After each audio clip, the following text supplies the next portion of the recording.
Hey friends, welcome to this week's edition of Core Foundation. This week we're going to be talking about your environment, what's around you, what gives you energy, what gives you peace, what gives you calm, and how we can add and subtract from that to help you get closer to your goals. Okay, so as we always do, let's first do a little bit of a recap. So we've talked about our focus, we've talked about our center, we've talked about our intention and that word for the year, or however long you're doing this program. So from that, we're keeping that and as our main train of thought to keep us on this journey. We've then also talked about our SMART goals and how we can break down that goal, into measurable, attainable, realistic, time-based goals, specific goals. Okay. From there, we've also talked about that you're not the victim. You are completely in control of your own reactions, your own responses, your own actions, and how that helps push you forward. And then I'm having a lot of different issues here. Excuse me. And then last week we talked about being 1% better every day. Okay. So I want you to take those all into account as you're thinking about your environment. And I want to take your environment into account as we continue moving forward through the next few weeks. So your environment is something, as you see, I put a little coffee shop behind me, as that's a nice little environment to be productive for me. It's a nice place to get away. And that's not something that we can do right now. Right. So if we're part of this pandemic at the moment, your environment is key to a lot of this. And as we know, our mental health plays a very, very big role on both our physical and mentally productive parts of our lives. So it's very key that we have our environment set in the most optimal way for us to get whatever we're trying to get achieved done.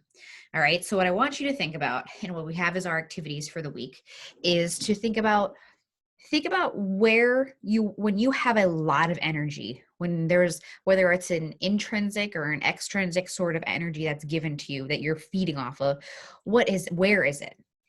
What does it look like? What does it smell like? What does it sound like? All of those senses, we want to take those into account. Okay. So when you feel the most energetic, whether that's, a physical energy or whether that's an energy to get things done, what does that place look like? And you're going to write that down. Okay. Now I want you to think about the same thing, kind of in the same light of being energetic, but in the more positive momentum side. When you're productive, what is around you?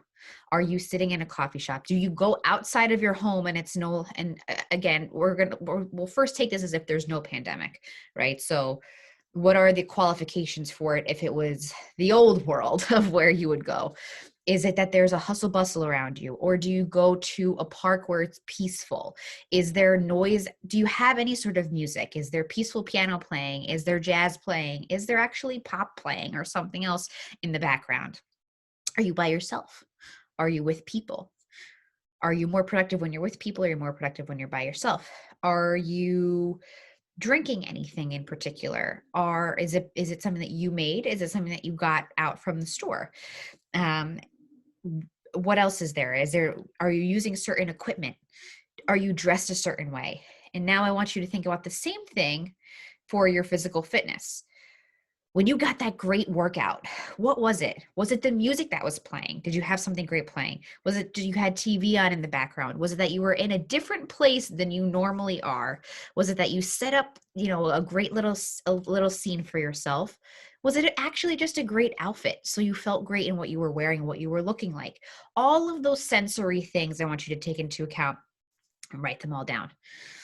Now, the last one is about your calm and your peace. What is that like? Is it out on a beach? Is it in a little nook in one of your rooms where you're reading a book? Is it in bed and you're sipping a glass of wine? What are all of those things and why? Try to be as specific as every week I'm going to say to you. Be as specific as possible. There's no detail that's too silly. Maybe sometimes it's a certain pair of socks. Like it's those getting down to that nitty-gritty. What are those details that make you feel your optimal self in whatever you're trying to achieve at that moment, whether that's peace, whether that's productivity, whether that's energy and being happy? What are all of those things? Okay. Now, you probably got to scale that back a little bit.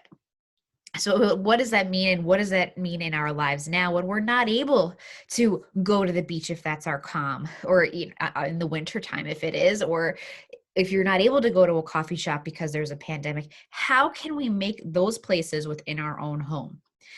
And it's not even so much that we're only going to talk about those little things, but what are the things around us, the little things, the way that things are set up on your desk, the way that your room is laid out, the energy that your environment is giving off is either adding to or detracting from what you're trying to achieve.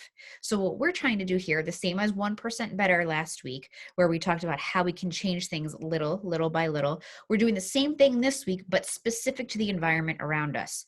What can we do to give ourselves those little cues to push ourselves to that goal that we're trying to achieve? Okay, so if we go back to, we'll start with our fitness example. So think about our fitness example. You know what? If I'm going to be honest, I hated working out from home in the beginning of this pandemic. I was always a huge gym goer, loved this situation there, but I knew this was going to be for a while. So what did that mean? How was I going to make it work here? Well, thank God for correlation. Correlation was number one of the function and the activity to be done. The timer was key for me. Like, what could we do to make it more key at home? And then it was about creating that space. So little by little, yeah, well, I don't like to do it up in the bedroom. I don't like to do it in the family room. Well, the garage is cold. Well, the garage actually became the best spot, right? So, yes, we have to do a little bit of compromising in these things, but what are those little things that make the environment better? And for me, I started creating a killer playlist. The killer playlist is what I would like to listen to when I was doing that. And then sometimes the environment was, you know what? I wanted to have the TV on in the background, whatever that was, right? That's part of it. But what I want you to think about now is, what is it that excites you or gets you to do those sorts of workouts? And I'm going to suggest for those of us who try to get workout in the morning, we're trying to change our environment little by little so that there's not as much stopping us from doing the things that we have intended to do. When we have an intention, it's much easier to follow up on those things because we have, again, our why is at the center, as we talked about in the first episode. Our why is at the center. So if what our intention is we want to get this workout done, then the rest of the how and the what can help to follow. So our intention being we want to work out, the next thing of like, okay, the how, we're going to do it through correlation. So what's going to empower me and what's going to give that environment for me? Okay, well, you know what? I'm going to get my water bottle all ready tonight. I'm going to put out my water bottle, have it filled with, if I put any pre-workout or any energy in that, fill it and it's in the fridge. And you know what? I'm going to pick out that workout outfit tonight because that'll make it easier for me the next day as well. Just put it on. I have less chance of not doing it if everything is laid up for me. My environment is set up for me to just walk in, right? So now let's take the other side. What would make it more difficult for me to start my workout the next day? Well, if I didn't know what I was going to wear, if I didn't know what I was going to do for the workout, if the space that I normally do my workout in was a mess, I'm going to not want to do that. There's things that are detracting from my goals where now I have to go and clean that up.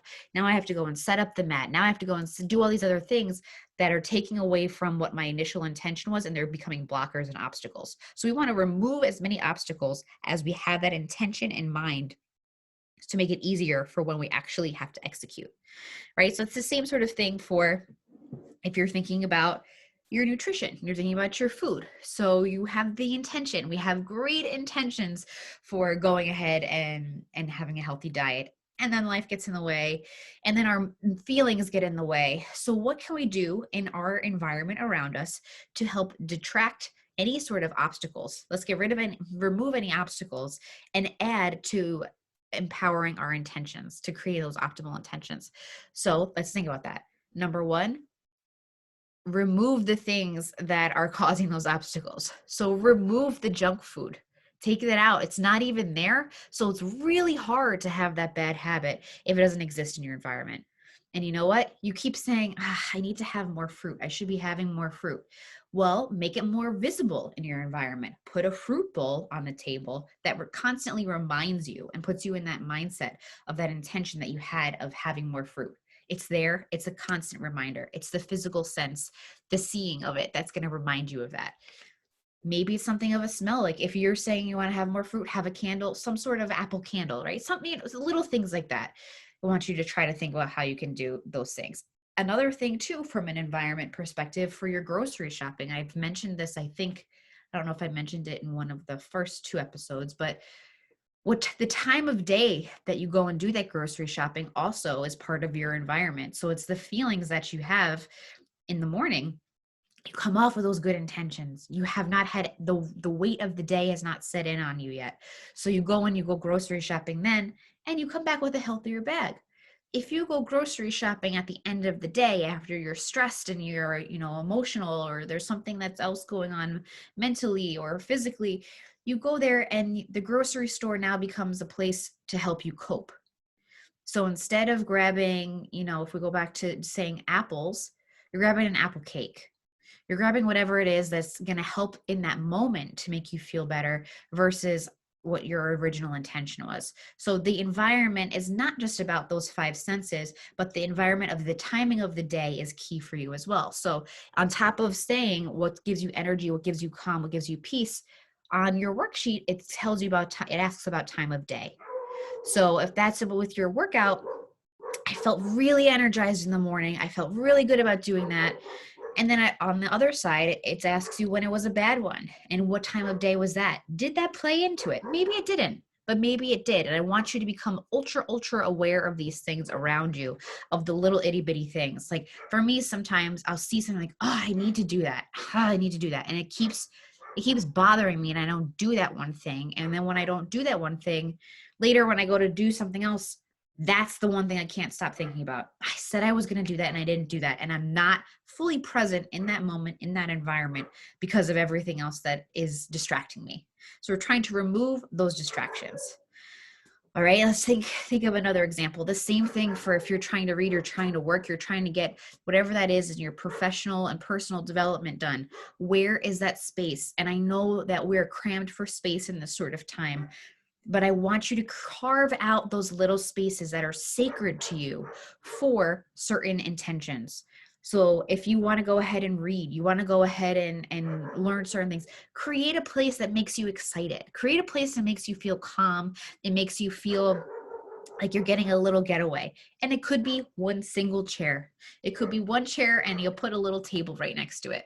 For us, my husband and I, what we did this past weekend, we have our office where we've been working together side by side or back to back for the last 10 months. We changed it around. It has completely changed the energy in this room. And it cost us $0. It cost us an hour of our time, to an hour and a half, 2 hours, however long you want to say it, to change this room. We changed our environment to make it a more productive, more peaceful place. And sometimes that's all it takes. Shift the angle of something.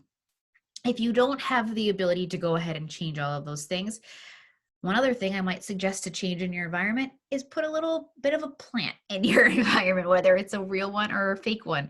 One thing that brings people so much joy and can just, and I don't know, I don't understand I should have looked all of this up for you guys, the philosophy and the psychology behind it, but flowers, right? If you just get those little $5 bouquets and when you're in the grocery store, cut them short, put them in a little mason jar, it brings oxygen into the room, it brings life into the room, and it brings a little bit more joy than you had before.